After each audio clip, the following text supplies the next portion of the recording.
লেখাপড়া করো, কিন্তু পাশে তোমার একটা নিজস্ব এক্সট্রা কারিকুলাম থাকতে হবে, নতুন, যাতে তুমি আজকে এটা দিয়ে রোজগার করতে পারবে। তোমরা কিছু নাম শুনেছ, কিছু নাম বলছি। বিশ্ববিখ্যাত চিত্রশিল্পী কে? লিওনার্দো দা ভিঞ্চি, বিশ্ববিখ্যাত। Pablo Picasso, Vincent van Gogh, মাইলেঙ্গো, সালভাডর ডালি। আমাদের এছাড়া আমাদের ইন্ডিয়ান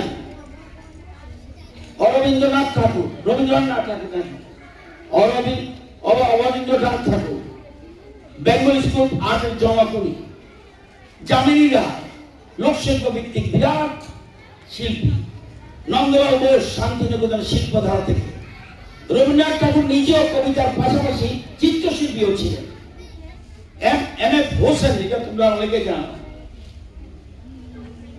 মাধুরী দীক্ষিতের দাঁড় করিয়ে রেখে মাধুরী দীক্ষিত ফিল্মটা দেখে এঁকেছে সারা সারা ইন্ডিয়া তোলপাড়, আমি যতটুক জানি। ঠিক তো এইসব শিল্পীরা কোটি কোটি টাকা রোজগার করছে।